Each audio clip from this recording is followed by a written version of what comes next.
올라 아톰이다. 반갑습니다. 오늘 새벽 마이크로소프트의 윈도우즈 11 릴리즈 이벤트가 있었습니다. 이 마이크로소프트에서 밝힌 윈도우즈 11의 주요 특징 및 이벤트 내용 정리해서 전해드립니다. 마이크로소프트는 윈도우즈 11에 있어서 이 디자인 변화에 굉장히 무게를 둔 것 같습니다. 대표적으로 본다면 이 윈도우즈 11 공개에 있어서 처음부터 강조했던 부분이죠. 기본의 이 각진 모서리를 변화시킨 부분입니다. 이게 무슨 큰 변화일까 싶으실 텐데요. 모서리를 둥글게 만들기 위해서 한 세대가 걸린 만큼 이 마이크로소프트 입장에서는 꽤나 큰 난제였던 것 같습니다. 그리고 투명한 디자인이 강조되었습니다. 결국 윈7 그리고 비스타 이후 사라졌었던 윈도우 에어로가 다시 돌아온 것 같습니다. 이 마이크로소프트는 너무 오래되어서 이 에어로라는 이름을 잊어버린 것 같지만 어떻습니까? 새로운 디자인이라고 하니까 그런가 보다라고 생각해주면 될 것 같습니다. 작업 표시줄과 시장 메뉴의 위치가 중요할까 싶으시겠지만 마이크로소프트는 이 부분을 굉장히 중요하게 생각한 것 같습니다. 따라서 시장 메뉴와 작업 표시줄을 화면 중앙 하단으로 이동시켰습니다. 어디선가 본 듯한 느낌이 든다면 그건 어디까지나 기분 탓일 겁니다. 역시 디자인을 강조한 윈도우즈 11입니다. 그렇죠. 디자인은 역시 맥이. 끝까지 한국어를 마스터하지 못했던 코타나는 이제 영원히 만날 일이 없을 것 같네요. 번들로 제공되지 않습니다. 엣지를 쓰라는 건지 익스플로러를 쓰라는 건지 늘 헷갈리게 했었던 게 미안했던 건지 마이크로소프트는 이제 익스플로러도 이참에 관짝으로 집어넣었습니다. 그리고 윈도우에서는 디스코드만큼 편하게 사용하는 게 없다는 걸 알았던 건지 마이크로소프트는 이참에 스카이프도 그냥 기본 설치해서 빼냈습니다. 디스코드 인수에 성공했다면 디스코드가 어쩌면 기본 설치로 바뀌었을지도 모르겠네요. 멀티 플랫폼을 지향하고 또 모바일 디바이스에서의 사용성에 신경을 쓰다 보니 결국 윈도우즈 11은 디자인과 UI의 변화에 힘을 쏟을 수밖에 없었던 것 같습니다. 그 변화의 움직임 중 하나가 바로 위젯입니다. 사용자 맞춤형의 위젯으로 구성된 창이 있고 또 이를 통해서 좀 더 직관적으로 정보 검색 및 프로그램 사용이 가능해졌다는 거죠. 마이크로소프트는 윈도우즈 11에서 디자인의 변경에만 신경 쓴 건 또 아닌 것 같습니다.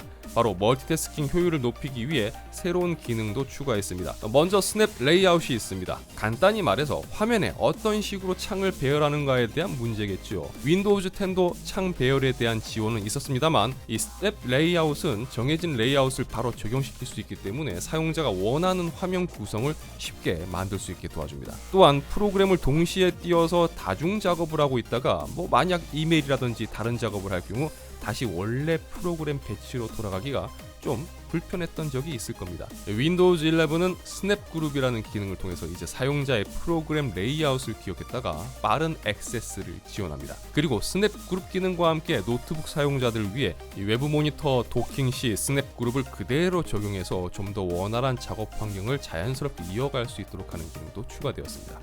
그리고 특히나 해외에서 호시국과 맞물려 급성장하고 있는 소셜 커넥팅 관련해서 마이크로소프트 팀즈가 윈도우즈 11의 기본 채팅 앱으로 탑재됩니다.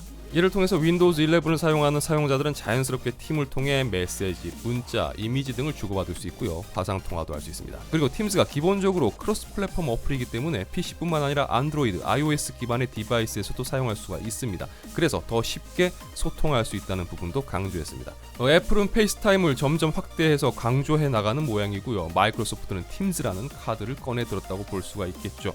앞으로 어떻게 사용자들에게 스며들 수 있을지 지켜봐야겠습니다.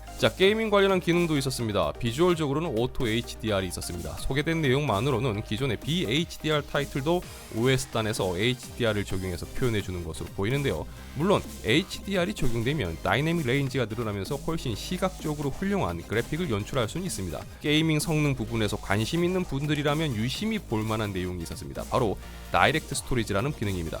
엑스박스 시리즈 X에 적용된 기능을 PC로 이식한다는 겁니다. 이 기능은 엑스박스 벨로시티 아키텍처를 구성하는 기술 중 하나입니다. 스토리지에 있는 데이터를 CPU라든지 시스템 메모리 로드를 거치지 않고 최소화한 경로로 그래픽 하드웨어로 전달하는 I/O 시스템을 말합니다. 그러니까 데이터 액세스가 빨라지기 때문에 고해상도 텍스처 및 지오메트리와 같은 큰 데이터의 이동을 빠르게 처리할 수 있으므로 그래픽 성능의 향상과 프로세스 리소스 확보를 통한 전반적인 퍼포먼스 향상을 끌어낼 수 있는 기술입니다. 굳이 따지고 본다면 다이렉트 스토리지 채택이 윈 11의 게이밍 성능을 윈 10과 나누는 가장 큰 기능적 특징이라고 볼 수가 있을 겁니다.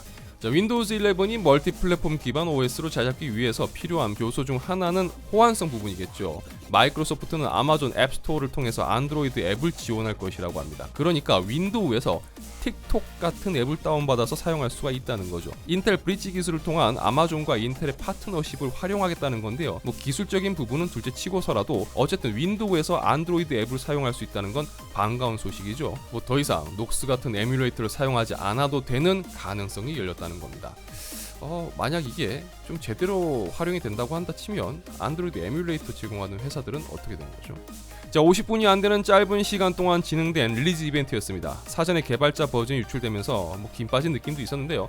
그래도 새로운 내용도 있었고 어찌됐든 발표된 내용만으로는 윈도우즈 11이 망했네, 흥했네라고 이야기하기는 좀 어려울 것 같습니다.